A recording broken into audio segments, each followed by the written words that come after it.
여러분 안녕하십니까? 벌써 3월 달이 되었습니다. 만물이 약동한다는 3월, 봄이 오는 소리를 많이 듣게 됩니다. 둘레길을 나가 보았더니 겨우내 움츠러 있던 나무들의 새싹들이 조금씩 돋아 나오는 모습들을 볼 수가 있습니다. 우리도 이 점에서 만물이 약동하는 봄의 정기를 맞는 의미에서 또 새롭게 말씀으로 도전받고 새로운 이기는 습관을 가져보는 것은 어떠실까요? 오늘은 성경 말씀에 있는 말씀을 토대로 해서 여러분과 함께 하시는 분이라는 주제로 같이 팁을 나눠보려고 합니다. 성경 말씀은 시편 46편에 있는 말씀을 가지고 같이 나누도록 하겠습니다. 우리가 잘 아는 말씀인데 참 저는 이 말씀을 통해서 얼마나 큰 은혜가 되는지 모르겠습니다. 시편 46편 1절 말씀은 하나님은 우리의 피난처시요 힘이시니 환난 중에 만날 큰 도움이시라라고 말씀하고 있습니다. 바로 우리가 삶을 살아가고 인생을 살아가는 데서 하나님이 환난 날에 만날 큰 도움이시라고 시편 기자는 얘기하고 있는 것이지요. 올해로 3.1절 기미 독립운동이 일어난 지 102주년이 되는 해이지요. 102년 전에 우리의 선조들은 일제치하에서 의분이 항거하면서 독립을 쟁취하기 위하여 삼천리 전국 방방곡곡에서 대한독립 만세를 외쳤던 그날의 함성이 오늘도 들려오는 것 같습니다. 우리가 이런 점에서 코로나 팬데믹과 또 여러 가지 경제적인 어려운 상황 속에서 어려운 여건 속에서 우리가 무엇을 바라봐야 할 것인가라는 부분에서 이스라엘이 처했던 그 당시에 여호와 하나님을 바라봤던 그 민족의 지도자들 또 그 백성들처럼 함께 하시는 하나님을 바라보는 것은 어떠실까요? 보통 예수를 믿는 사람 또 말씀을 믿는 사람을 성도라고 얘기하지요. 성도라는 것은 무엇입니까? 거룩한 사람이라는 뜻이지요. 거룩한 백성, 거룩한 민족 이라는 것인데 사실 거룩하다는 것은 어떻게 구별되는 것일까요? 예수님께서 이 땅에 오셔서 죄 없는 사람은 하나도 없다. 내가 의인을 고치러 온 것이 아니라 악인들에게 의로움을 주기 위해서 왔다라고 말씀하지 않습니까? 우리가 죄 없는 사람은 아무도 없는데 어떻게 거룩한 자의 군에 들어갈 수 있을까요? 그것은 우리 마음속에 그리스도가 함께 계실 때 우리는 어려운 사람이 될 수 있다라는 것입니다. 성도라는 것은 하나님이 함께 하시는 사람이라는 것이지요.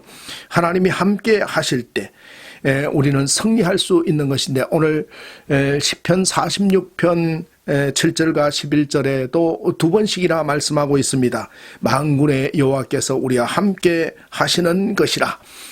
이 말씀은 열왕기하의 18장과 19장에 예루살렘으로 쳐들어온 아수르 왕의 사네립 왕이 예루살렘 성을 첩첩이 에워싸고 있을 때 그 민족의 지도자였던 유대 왕이었던 히스기야 왕 그리고 그 백성들 전혀 무장하지 않았던 이 백성들이 하나님께 기도하면서 응답받은 내용을 얘기하고 있는 것이지요. 사네립 왕은 모든 나라 모든 신들을 정복했는데 여호와 하나님 너희 신도 마찬가지로 내 앞에서 굴복될 것이라고 얘기하였지만은 히스기야 왕은 기도하면서 하나님께 들은 음성을 가지고 얘기합니다. 백성들에게 너희는 가만히 있어. 하나님이 어떻게 하시는가를 바라보라고 백성들에게 아무 소리도 내지 말고 가만히 있으라고 얘기하고 있는 것이지요.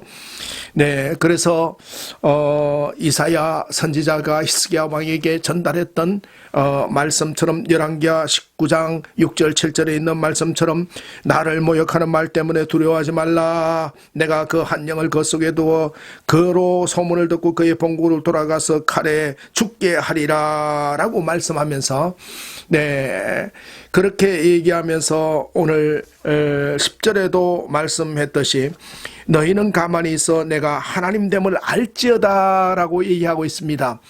우리는 사실은 사내립이 둘러싸여 있는 이런 산중과 같은 적막한 환경에 처해 있는지도 모르겠습니다. 그렇습니다. 취업도 걱정이 되는 것이고 또 자녀들의 문제, 또 가정의 문제, 경제적인 문제, 건강의 문제, 여러 가지 문제들이 있을 수 있어요. 그러나 그 속에서 주님은 오늘 뭐라고 얘기합니까? 너희는 가만히 있어. 너희는 가만히 있어. 내가 하나님됨을 알지어다 라고 말씀하고 있는 거예요. 하나님께서 어떻게 처리하는가를 보라라는 것입니다.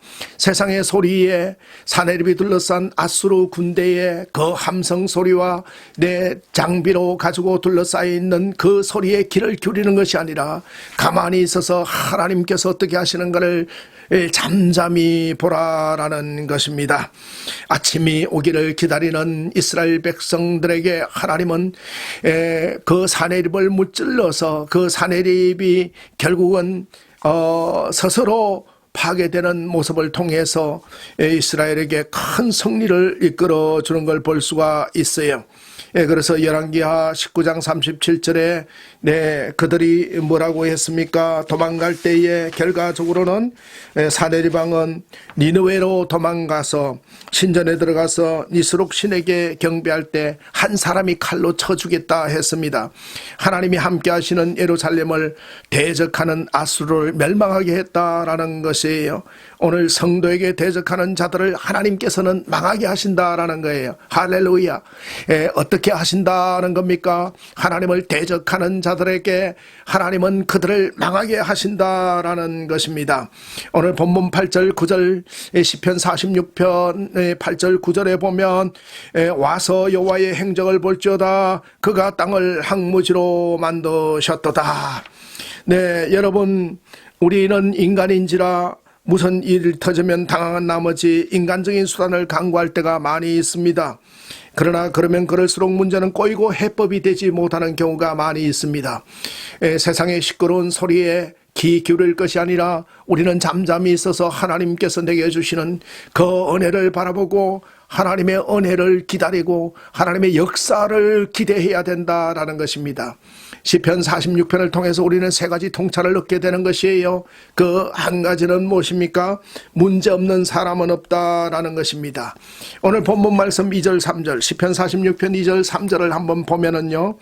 그러므로 땅이 변하든지 산이 흔들려 바다 가운데 빠지든지 바닷물이 솟아나고 뛰놀든지 그것이 넘침으로 산이 흔들릴지라도 우리는 두려워하지 아니하리로다. 여러분, 땅이 변하든지 산이 흔들려 바다 가운데 빠지든지 엄청난 일이 벌어진 것이지요. 정말로 어마어마한 일이 얼마나 귀한 묘사가 되어 있습니까? 엄청난 문제가 생긴 거예요. 여러분, 땅이 변하고 산이 흔들려 바다 가운데 빠지면 지진이 나고 불이 나고 사람들이 도망을 다니고 이렇게 해서 큰 문제가 생기면 또 바닷물이 솟아나고 뛰놀든지 넘침으로 산이 흔들릴지라도 이런 큰 문제가 있더라도 우리는 두려워하지 아니하리로다 라고 얘기하고 있습니다. 그러므로 이러한 문제들이 비일비재하다라는 거예요. 문제가 없는 사람은 아무도 없다라는 말씀이에요. 그래서 우리가 한 가지 통찰을 받아야 될 것은 문제가 없는 사람은 아무도 없다라는 거예요. 아무리 인물 좋은 사람, 또 문벌이 좋고 배경이 좋고 평판 좋은 사람도 다 문제를 가지고 있습니다. 모든 사람은 문제가 있는 거예요.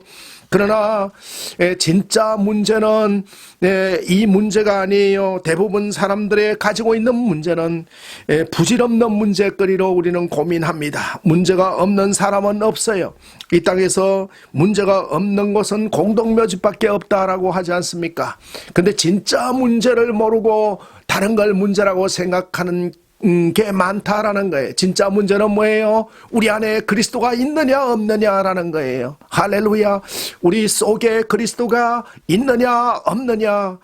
하나님께서 함께 하시면 놀라지 말고 두려워하지 말라라고 말씀하고 있지 않습니까? 바닷물이 솟아나고 뛰놀든지 넘침으로 산이 흔들릴지라도 두려워하지 아니하리로다라는 것이 바로 크리스찬이 가져야 될 자세이다라는 것이에요. 두 번째는 해답 없는 문제는 없다라는 거예요. 오늘 1절 말씀을 한번 볼까요? 보면은 하나님은 우리의 피난처시요 힘이시니 환난 중에 만날 큰 도움이시라. 바로 이것이 해답인 거예요. 문제 속에는 항상 해답이 있는 거예요. 해답이 없는 문제는 없습니다. 우리 인간이 살아가면서 문제는 두 가지 유형이에요. 출제 이연이 다르기 때문에 두 가지 문제를 만나는 거예요. 한 가지 문제는 하나님이 내주시는 출제 이연이신 문제예요. 이것을 테스트라고 하는 거예요. 하나님이 시험하사 시험해 보는 경우. 그런데 우리가 그 시험을 만나고 하나님이 주시는 문제는 사람이 감당할 시험밖에는 주지 않는다 했습니다. 그러므로 여러분 감당할 수 있는 거예요.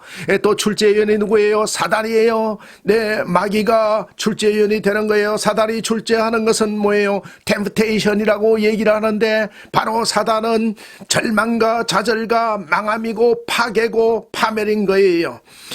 그래서 이것은 전혀 듣도 보지도 못한 것들의 문제인 것이지요. 하나님이 출제하시는 테스트가 됐든지 마귀가 출제하는 템프테이션이 됐든지 간에 문제를 해결하실 분은 하나밖에 한 분밖에 안 계신다는 거예요. 그것은 바로 하나님이다라는 거예요. 어떤 어린아이가 할아버지에게 받은 소중한 시계를 잃어버렸습니다. 아무리 뒤져봐도 나오지 않으니까 이 아이가 큰 소리로 울며 난리를 피웁니다. 그때 아버지가 조용히 제안을 하지요. 얘야, 우리 모든 스위치를 다 끄고 조용히 있어 보자구나. 그러자 고요해진 그 시간에 어디에서 째깍째깍 시계 초침 소리가 들려옵니다. 시계는 모든 소음이 사라져 구석진 바닥에서 자신의 존재를 알려주었습니다. 그때 아버지가 말합니다. 얘야, 세상이 시끄러울수록 조용히 있어 보려무나. 그렇습니다. 바로 그 속에 답이 있기 때문에 그런 것이지요. 그러므로 우리 안에 질풍노도 같은 문제, 태산 같은 문제가 엄습해 온다 할지라도 하나님은 우리의 피난처시요 힘이시니 환난 중에 만날 큰 도움이시라는 이 고백을 통해서 해답이 없는 문제가 없음을 바라보며 승리하시기를 바랍니다. 세 번째 부분입니다. 세 번째는 우리가 새로운 통찰을 얻게 되는데 그것은 바로 주 안에서 문제를 절개해야 한다라는 것입니다. 네, 야고보서 1장 2절에는 형제들아 너희는 여러 가지 시험을 만나거든 온전히 기쁘게 여기라라는 것이에요. 문제 뒤에는 하나님의 상급과 축복이 준비되어 있기 때문인 거예요. 우리는 인생에서 모든 문제가 있음을 인정하고 이 문제를 견뎌 나가고 이겨 나가야 되는 것인데 대부분의 문제는 아픔이 있고 어려움이 있고 고통이 수반되지만은 그러나 창조적 시각으로 바라보면은 이 문제를 즐기는 법을 배우고 결코 문제라도 넘지 못할 문제가 없다는 사실을 알게 되는 거예요. 문제는 우리를 적극적으로 하나님 앞으로 나오게 만드는 고속도로와 같은 거예요. 문제가 있으므로 우리는 기도하게 되는 거예요. 문제가 있으므로 말씀을 읽게 되는 거예요. 말씀을 듣게 되는 것이에요. 어느 백화점에서 엘리베이터가 너무 느려서 고객들의 불평이 잦았다고 하지요. 고장이 아니라 본래부터 느린 것이었어요. 고객 불평이 너무 심하자 백화점 지배인이 엔지니어에게 자문을 구해본 결과 너무 많은 비용 때문에 깊은 고민에 빠졌는데 어떤 청소부 아주머니께서 나에게 단돈 5만 원을 주면 내가 해결하겠습니다. 그래서 5만 원을 드렸더니 이 아주머니가 뭘 한 거예요? 거울을 사다가 걸었습니다. 그랬더니 사람들의 엘리베이터가 천천히 가기를 원하는 거예요. 옷맵실 을 고치고 자기의 화장을 고치고 거울을 보면서 또 무료하게 서 있느라 지루했던 그 시간이 아니라 이제는 머리를 손질하고 넥타이를 고치고 웃어보면서 시간 가는 줄 몰라 합니다. 그동안 불평했던 고객들의 반응이 더 이상 사라진 거예요. 우리에게 주어진 어떤 문제라도 우리가 하나님이 왜 이 문제를 출제했는가를 내 창조적 시각으로 돌려서 보면 놀라운 지혜와 교훈을 얻게 된다라는 거예요. 우리 가운데 찾아온 문제로 더 이상 고민하거나 두려워하지 마시고 오히려 문제를 환영하고 바라봐야 된다라는 것이, 하나님은 우리의 피난처시요 힘이시니 환난 중에 만날 큰 도움이시라. 여호와 하나님께서 우리와 함께 계시니 너희는 가만히 있어 내가 하나님됨을 알지어다. 사랑하는 성도 여러분, 구독자 여러분, 우리 속에 하나님이 함께 계시고 천지를 운행하시는 주님이 함께 계심을 바라보면서 질풍노도 같은 문제 속에서도 당당히 하나님의 역사하심을 바라보며 승리하시는 것은 어떠실까요?